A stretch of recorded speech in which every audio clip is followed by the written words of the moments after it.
The divine ultimatum. The sky above Earth split open like a wound in reality. No streaking meteors, no glowing warp gates, just a rift of pure white light stretching from horizon to horizon. For 23 minutes, every screen, every broadcast, and every sensor array showed nothing but blinding radiance. And then they stepped through. The Ascendants.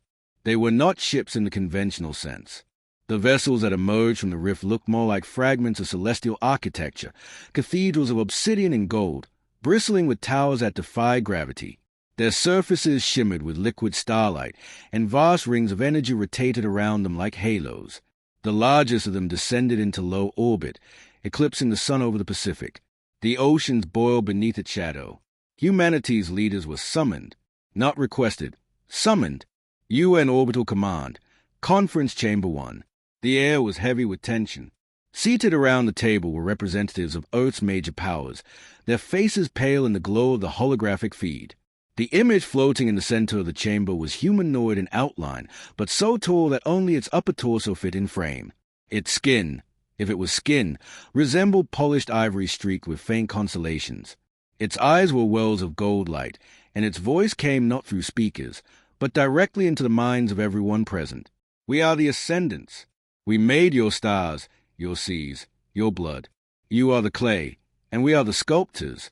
It is time you remember your place. President Elena Cade leaned forward, her knuckles white. You claim to have made us. Fine. What do you want? All that you are belongs to us.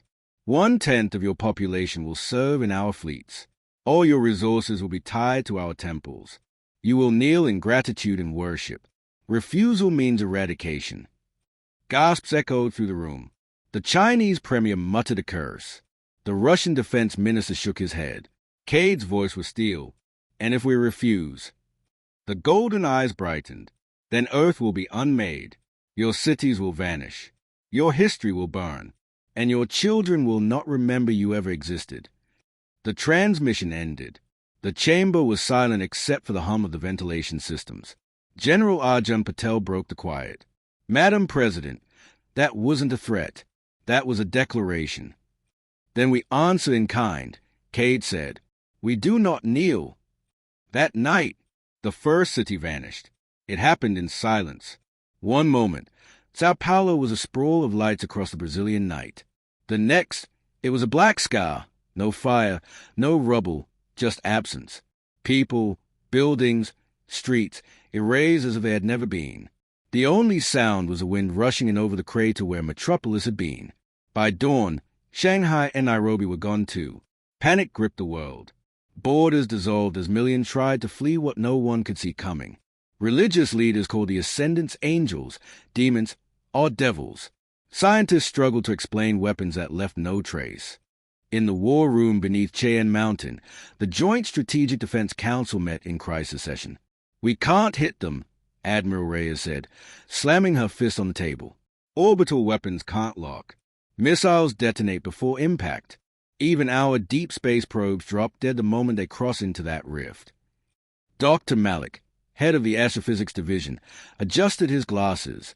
Their technology isn't just advanced, it's deliberately incomprehensible. They are bending constants, playing with physics like it's wet clay.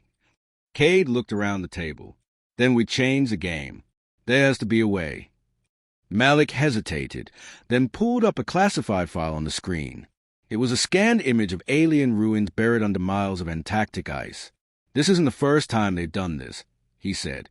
These structures predate humanity by at least 50,000 years. And they bear battle damage, the kind you'd only see from weapons designed to kill gods. The room went still. You're telling me someone fought them before? Reyes asked. Malik nodded slowly. And won, at least enough to drive them away. But the enemy they fought called themselves Ascendants too. Same architecture, same weapons. Whoever faced them left behind technology we've only begun to understand. The discovery was kept off public channels. The next week was spent quietly moving teams into the Antarctic dig site, engineers, linguists, military specialists. The ruins were a labyrinth of black stone and crystal conduits, humming faintly even after millennia. In the central chamber, a machine sat dormant, a sphere of black alloy covered in shifting silver script. It took 36 hours for human AI systems to parse a language. The name for the device translated, roughly, to Godkiller. On the fourth day, the Ascendant spoke again, this time to the entire planet. Your time is up. Your choice is made. Kneel or be erased. In Geneva, President Cade stood before the world's cameras.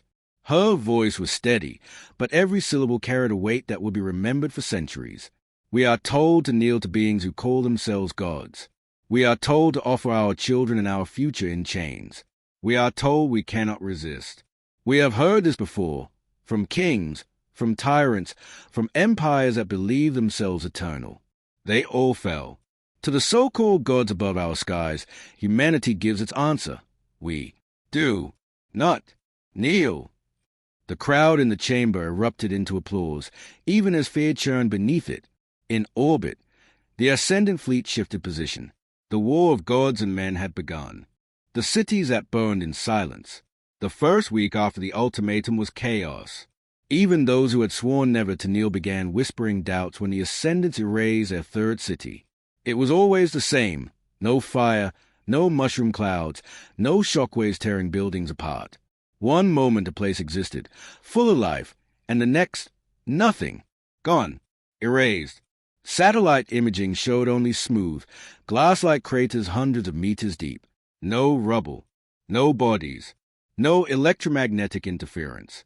It was as if the very atoms had been persuaded to stop existing. The psychologists in Geneva called it erasure shock. People didn't scream when the attacks came. They froze. Whole streets caught in mid-stride, staring upward at the growing shimmer of light before the silence swallowed them forever. The Ascendants didn't destroy for military gain. They chose cities that meant something. Sao Paulo, South America's beating heart. Nairobi, a symbol of Africa's technological rebirth. Shanghai, the economic engine of the East. Each loss wasn't just a wound. It was a statement. You cannot hide, and nothing you love will be spared. The War Council. In the buried command chamber under Cheyenne Mountain, President Cade stood over a holographic map. Red markers glowed where the cities had been. Beside her, General Patel's jaw was clenched so tight it looked like stone. They are playing psychological warfare, Patel said. They are breaking our will before we can even fight. They are trying, Cade replied. They think we'll fracture. That fear will make us turn on each other. And it might, Admiral Reyes added grimly. Every government is screaming for protection. We can't cover them all. We've already had 2 colonial governors ask if surrender might be negotiated. Cade turned sharply. There will be no negotiation. You don't compromise with gods who demand worship. You burn them down. Across the table, Dr. Malik spoke up for the first time in hours. His voice was quiet, but it carried. I've been decoding more of the Antarctic archive, he said. The civilization that fought the Ascendants before, they had a doctrine, a simple phrase repeated over and over. He tapped a key, an alien script appeared in the air, flowing into human letters. Make the first god bleed. The first hunt. The intelligence feeds came from a dozen sources, corporate shipping monitors, deep space telescope arrays, even smugglers running between the Jovian moons. All told the same story. An Ascendant Harbinger vessel was orbiting the far side of Europa, conducting some sort of energy harvest. Harbingers were smaller than the cathedral ships that had blotted out the Pacific, but still massive by human standards, 100 kilometers long, armed with weapons that could vaporize fleets. Taking one down would be suicidal, but Malik's data suggested something else. They are not invulnerable, he explained in the war room. The ancient records show weapons tuned to, frequencies isn't the right word, harmonics in space-time. The Ascendants wrap themselves in energy fields that are immune to most conventional attacks, but those fields resonate. If you hit the right resonance, they collapse. How do we find it? Patel asked. Malik gave a small, tired smile. We already have. The Antarctic device, the Godkiller, it's not a single weapon. It's a blueprint for how to build them. And we've been building one on the dark side of the moon. Lunar shipyard, the Godkiller wakes. The ship didn't look like anything human.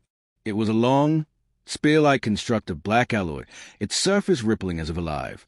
A single rail lance ran the length of its spine, ending in a point so sharp it could split molecules. The crew called it Spear of Earth, but its real designation was GK-1. It had no shielding in the traditional sense. No visible thrusters. It wasn't meant to dogfight. It was meant for one thing only, to pierce an Ascendant and end it.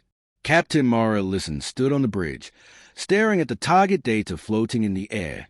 She had fought pirates in the belt, skirmishes on Mars, even commanded during the Jovian food riots.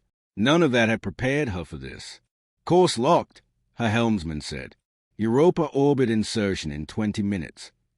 Ellison nodded, her voice calm despite the pounding in her chest. Once we're in range, fire on my mark. And remember, this isn't just a kill. This is a message. The kill. The Harbinger came into view, a colossal shape hanging above Europa's cracked ice, golden light streaming from its spires. It didn't even register the Spear of Earth as a threat. To the Ascendants, humans were ants with rifles. Ellison gave the order.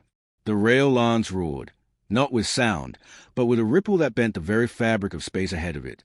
The projectile was a sliver of Godkiller alloy, accelerated to a fraction below light speed. It didn't impact so much as arrive inside the Harbinger's heart. The Ascendant shield shimmered, then fractured like breaking glass. Golden light flared, then turned to black smoke. Spires folded inward as a massive vessel tore apart in silence. In Geneva, the war room watched the live feed in stunned silence. Then Patel whispered, "We made a god bleed." The response. The celebration lasted less than an hour. Long-range sensors picked up rift activity all across the solar system. The Ascendants were moving, not cautiously now, but with the rage of something wounded for the first time in millennia. Cade stood at the window of her private office, watching the auroras flicker unnaturally in the sky, a side effect of the rifts tearing at the planet's magnetic field. She didn't turn when Malik entered. "They'll come for us now," he said. "They were always coming," Cade replied. She finally looked at him, her eyes hard. "But now they know we can hurt them. That changes everything." Outside, the first of the ascending cathedral ships descended over Mars. The real war was about to begin.